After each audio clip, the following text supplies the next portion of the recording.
তোমরা যারা বিউপির এফ এর ভর্তি প্রস্তুতির জন্য ইংরেজির একটা খুব গোছানো সাজেশন খুঁজছো, এই ভিডিওটা তাদের জন্য।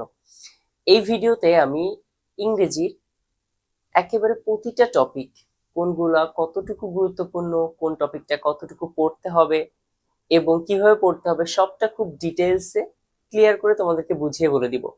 এই ভিডিওটা দেখার পরে তোমার ব্রেইনে একটা আসলে ম্যাপ তৈরি হয়ে যাবে যে আসলে আমাকে কতটুকু পড়তে হবে, কোন জায়গাটা পড়তে হবে, কোন জায়গাটা না পড়লেও চলবে, কোন জায়গাগুলো থেকে কেমন ধরনের প্রশ্ন হয়, সবটা এই ভিডিওতে তুমি জানতে পারবে। এবং তোমার খুব সুস্পষ্ট একটা ধারণা চলে আসবে যে তোমাকে এখন কিভাবে আগাতে হবে, কোন টপিকগুলো পড়তে হবে।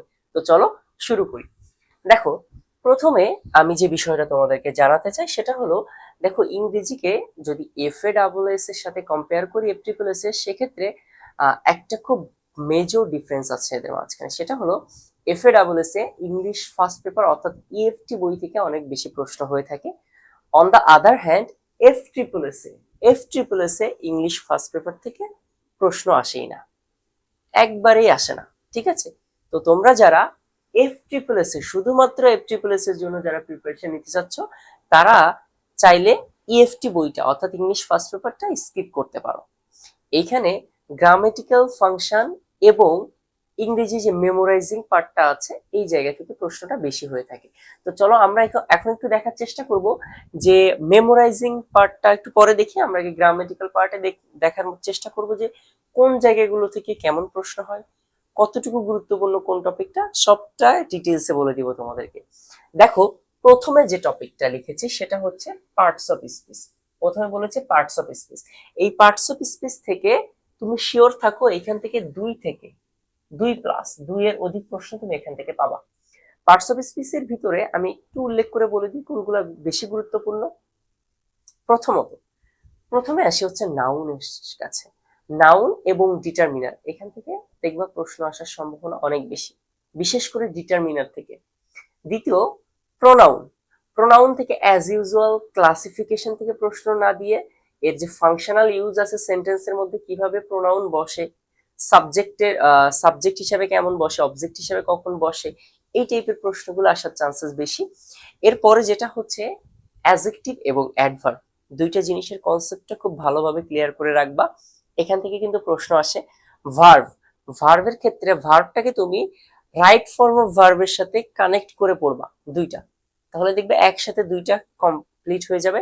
ভার্বের ক্লাসিফিকেশনের ভিতরে সবগুলো ক্লাসিফিকেশন প্রয়োজন নাই, তুমি বিশেষ করে finite verb, non finite verb, positive verb, তারপর হচ্ছে জিরান, পার্টিসিপল, ইনফিনিটিভ, এইগুলো ভালোভাবে দেখবা। ঠিক আছে, ওকে ফাইন। দেখো তাহলে পার্টস অফ স্পিচ শেষ হলো। পার্টস অফ স্পিচের ভিতরে লাস্টে একটা টপিক থেকে, যেটা আসলে আমরা অনেকাংশে অন্যান্য ডিপার্টমেন্টে পরীক্ষা দেওয়ার ক্ষেত্রে, মানে অন্যান্য ফ্যাকাল্টিতে পরীক্ষা দেওয়ার ক্ষেত্রে আর কি আমরা স্কিপ করি, সেটা হচ্ছে কনজাংশন। বাট বিউপিতে কনজাংশন থেকেও প্রশ্ন আসতে দেখা যায় এফ এ। সো কনজাংশনটা একটু দেখে যেও।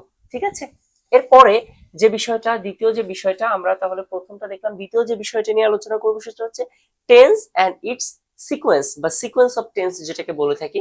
টেন্সের স্ট্রাকচার তো আমাদেরকে জানতেই হবে, আদারওয়াইজ এটাকে বলা হয় ইংরেজি গ্রামারের mother of English grammar.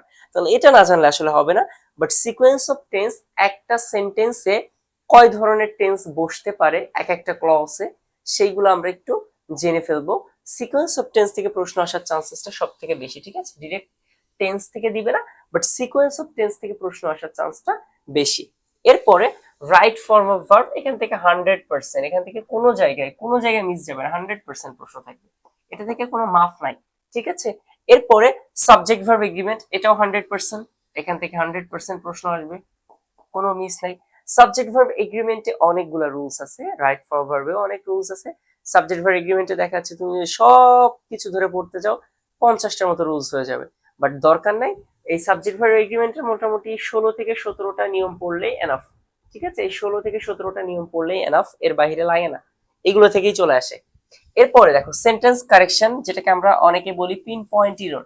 Sentence correction থেকে এখানে প্রশ্ন হয় অনেক, বাট সেন্টেন্স কারেকশন টপিকটা তুমি সকল টপিক কমপ্লিট করার পর একবারে লাস্টে প্রস্তুতি নিবে, কারণ সেন্টেন্স কারেকশনের ভিতরে বেসিক্যালি সকল গ্রামারের একটা কম্বাইন্ড ফর্ম থাকে।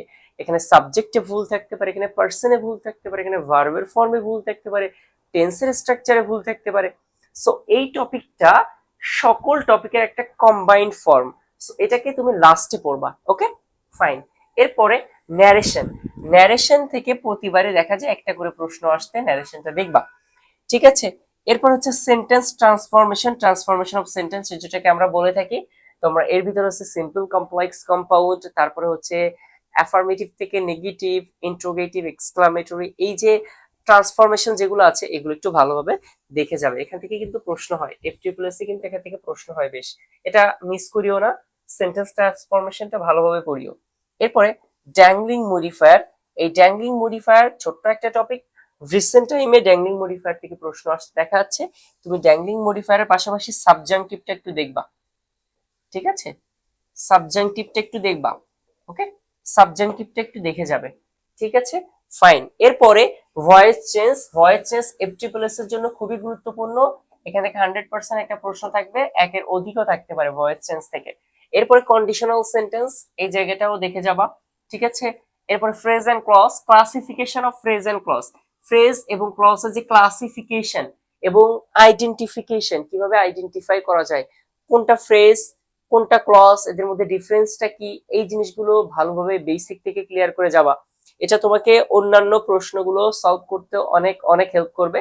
এই টপিকটা শুরুর দিকে পড়বা, এই যে পার্টস অফ স্পিচ এর পরেই এটা পড়ে ফেলবা, ঠিক আছে।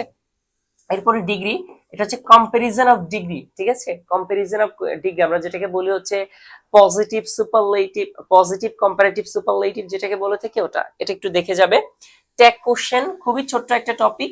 এই ট্যাগ কোশ্চেনটার ভিতরে আমি তোমাকে একটু বলি, ট্যাগ কোশ্চেন হচ্ছে যেগুলো এক্সেপশনাল, যেগুলোর ক্ষেত্রে প্রোনাউনটা একটু ডিফিকাল্ট মনে রাখা, কিংবা হচ্ছে এক্সেপশনাল বলতে যদি আমি বলি, যেমন ট্যাগ কোশ্চেনের ক্ষেত্রে হচ্ছে নেগেটিভ থাকলে ট্যাগে, সেন্টেন্স নেগেটিভ হলে ট্যাগ নেগেটিভ হয় না, সেন্টেন্স পজিটিভ হলে ট্যাগ নেগেটিভ করতে হয়, এই টাইপের যেগুলো আছে এগুলো একটু ভালোভাবে দেখবা।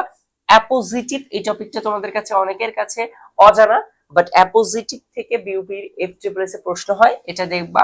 এবং লাস্টে পাঞ্চুয়েশন। দেখো পাঞ্চুয়েশন টপিকটা আসলে সচরাচর কেউ ওইভাবে সাজেস্ট করে না পড়ার জন্য, বাট বিউপি রিসেন্ট টাইমে দেখা যাচ্ছে পাঞ্চুয়েশন থেকে একটা প্রশ্ন এসেছে। এখন এই টপিকটা যদি পুরোপুরি স্কিপ করে যাও, তাহলে এখান থেকে যদি কোনো প্রশ্ন দিয়ে থাকে তখন তোমার জন্য অ্যান্সার করা টাফ। তো সেক্ষেত্রে পাঞ্চুয়েশন টপিকটা একবার হলেও দেখে যেও, যাতে বাই এনি চান্স যদি কোনো প্রশ্ন আসে তাহলে তুমি যেন অ্যান্সার করতে পারো। এখন যেহেতু আমরা জানি যে বিউপির এই যে এফএডব্লিউএস এফটিপিএস ইংলিশ থেকে, দেখো ইংলিশ থেকে 40টা প্রশ্ন হয়। এখন 40টা প্রশ্ন যেহেতু এরা এফটিপিএস এ ফার্স্ট পেপার থেকে হয় না, দ্যাট মিন্স এই 40টা ফিল আপ করতে গেলে মোটামুটি গ্রামেটিক্যাল ফাংশন বা গ্রামারের যে টপিকগুলো আছে সবগুলোই মোটামুটি টাচ করে প্রশ্ন করা হয়। বুঝাইতে পারছি? সবগুলোই। এবং এখানে আরেকটা জিনিস বলে রাখি, এই 40-এর ভিতরে তোমাকে কিন্তু 16টা অ্যাটলিস্ট অ্যান্সার করতে হবে, কারেক্ট করতে হবে। 16টা যদি তুমি কারেক্ট করতে না পারো, 16টা যদি তুমি কারেক্ট করতে না পারো, তোমার খাতা কিন্তু এইখানেই বাতিল হয়ে যাবে। তোমাকে আগে এই 40-এর মধ্যে এই 16টা কারেক্ট করার ক্রাইটেরিয়াটা ফুলফিল করতে হবে, তারপরেই কিন্তু তোমার খাতা দেখা হবে, আদারওয়াইজ তোমার খাতা কিন্তু ওইখানেই বাতিল। সো ইংরেজির গুরুত্বটা কিন্তু অনেক বেশি, এইটা মোটো হেলায় ফেলায় নেওয়া যাবে না। আমি দেখো, আমি অন্যদের মতো তোমাকে শুধু টপিক বলে সাজেস্ট করব না, ঠিক আছে, বা সাজেশন দিব না হজবরলা করে। আমি তোমাকে বলে দিয়েছি কোন টপিকটা কেমন, কোন টপিকটা থেকে কোন ধরনের প্রশ্ন আসে, কিভাবে পড়বা, প্রতিটা জিনিস ক্লিয়ার করে বলে দিয়েছি। এইভাবে পড়ার চেষ্টা করবা। আর তোমরা যদি মনে করো যে না ভাইয়া এইভাবে আপনি আমাদেরকে পড়িয়ে দিবেন, আপনি আমাদেরকে গুছিয়ে দিবেন, আমার কাজ হচ্ছে শুধুমাত্র পড়া, আমি কোনো প্রেশার নিতে পারবো না, আপনি আমাকে পড়িয়ে দিবেন, আপনি গুছিয়ে দিবেন, আমি শুধু পড়বো, তাহলে এই যে নিচে যে নাম্বার দেওয়া আছে, নাম্বারে যোগাযোগ করে আমাদের কোর্সে এনরোল করে ফেলিও। আমি নিজেই তোমাকে প্রতিটা টপিক ধরে ধরে পড়িয়ে দিব, তোমার কোনো হ্যাসেল নিতে হবে না। দেখো গ্রামেটিক্যাল ফাংশন তো শেষ করলাম, তাই না? এখন একটু মেমোরাইজিং এর ক্ষেত্রে আসি। দেখো মেমোরাইজিং এর ক্ষেত্রে আমি প্রথমে আসবো প্রিপোজিশনের কাছে। এই প্রিপোজিশন এবং ইডিয়ম ফ্রেজ, এই দুইটা টপিক থেকে অনেক প্রশ্ন হয় এফটিপিএস এ, এই দুইটাকে আগে ফোকাসে রাখবা। এরপরে যে দুইটা, সেটা হচ্ছে নাম্বার জেন্ডার এবং সিনোনিম অ্যান্টোনিম, এই দুইটা ভালোভাবে দেখবা, ঠিক আছে, এই দুইটা ভালোভাবে দেখবা। এবং লাস্টলি এই যে অ্যানালজি যে টপিকটা আছে, এই অ্যানালজি থেকে প্রশ্ন আসে। অ্যানালজি দেখো কিভাবে দিবে, কমন ফেলানো খুবই টাফ, বাট অ্যানালজি সলভ করার জন্য কিছু নিয়ম আছে, কিছু রুলস আছে, কিছু জিনিস খেয়াল করলে অ্যানালজি খুব সহজেই সলভ করে ফেলা যায়। সো অ্যানালজি কিভাবে সলভ করতে হয় এটা একটু শিখে যাবে, প্র্যাকটিস করে যাবে। এর পাশাপাশি স্পেলিং এবং অন আউট সাবস্টিটিউশন এই দুইটা একটু দেখে যাবে। ঠিক আছে, এটা ছিল মেমোরাইজিং সেকশন। লাস্টলি একটা তোমাদেরকে এক্স ফ্যাক্টর বলবো আমি। সেই এক্স ফ্যাক্টরটা হচ্ছে ইংলিশ লিটারেচার। ইংলিশ লিটারেচার থেকে FSSS এ প্রশ্ন করা হয়। ইংলিশ লিটারেচারটা ভালোভাবে দেখবা। ইংলিশ লিটারেচার অনেক বড় জায়গা, এত কিছু প্রয়োজন পড়ে না, খুবই সারফেস লেভেল থেকে প্রশ্ন করা হয়। সো সারফেস লেভেল থেকে পড়ে যাওয়ার চেষ্টা করবা। আর ইংলিশ লিটারেচারের ক্ষেত্রে এটাকে আমি এক্স ফ্যাক্টর দিয়েছি। ইংলিশ লিটারেচারের ক্ষেত্রে তুমি কোনো একজন মেন্টরের আন্ডারে প্রিপারেশন নেওয়ার চেষ্টা করবা, কারণ তুমি নিজে থেকে বুঝবা না যে তোমার কতটুকু পড়তে হবে, কোন জায়গাটা গুরুত্বপূর্ণ। এখানে অবশ্যই তোমাকে একজন মেন্টরের সাপোর্ট প্রয়োজন পড়বে। সো এই ওভারঅল যে তোমাদের সাজেশনটা দিলাম, এই সাজেশনটা মাথায় রেখে এইটা সুন্দর করে খাতায় নোট ডাউন করে ভাইয়া যে বিষয়গুলো বলেছে এগুলো মাথায় নিয়ে প্রস্তুতি নাও। দেখবা খুব ভালো রকম একটা প্রিপারেশনও তোমার হয়ে যাবে। পরীক্ষায় হলে যাওয়ার পরে প্রশ্ন হাতে নিয়ে বুঝতে পারবে যে ভাইয়া যে জায়গাগুলো সাজেস্ট করেছিল এই জায়গাগুলো আদৌ এসেছে কিনা। আর তোমরা যদি মনে করো যে না ভাইয়া আমি এত কিছু প্রেশার একা নিয়ে পারবো না, আপনি আমাকে পড়িয়ে দিবেন, আপনি গুছিয়ে দিবেন, আমার কাজ হচ্ছে শুধুমাত্র সেই দিক নির্দেশনা মেনে এই টাইমটাকে কাজে লাগিয়ে পড়াশোনা করা, তাহলে এইখানে যে নাম্বার দেওয়া আছে হোয়াটসঅ্যাপ নাম্বার, অথবা আমাদের বিউপি প্রেপ জোনের যে অফিসিয়াল ফেসবুক পেজ আছে ওই পেজে যে হোয়াটসঅ্যাপ নাম্বারে যোগাযোগ করতে পারো, অথবা আমাদের বেঞ্চমার্কের যে পেজ আছে এই পেজে হোয়াটসঅ্যাপ নাম্বারে যোগাযোগ করতে পারো, করে আমাদের কোর্সে এনরোল করে ফেলতে পারো। এই প্রতিটা জিনিস আমি তোমাদেরকে যেভাবে গুছিয়ে সাজেশন দিয়েছি ঠিক এইভাবে গুছিয়ে তোমাকে প্রতিটা জিনিস আমি তোমাদেরকে পড়িয়ে দিব। সো এই সাজেশনটা মাথায় নিয়ে সুন্দর মতো গুছিয়ে নিজের প্রস্তুতি নাও, তুমিও ভালো করতে পারবে।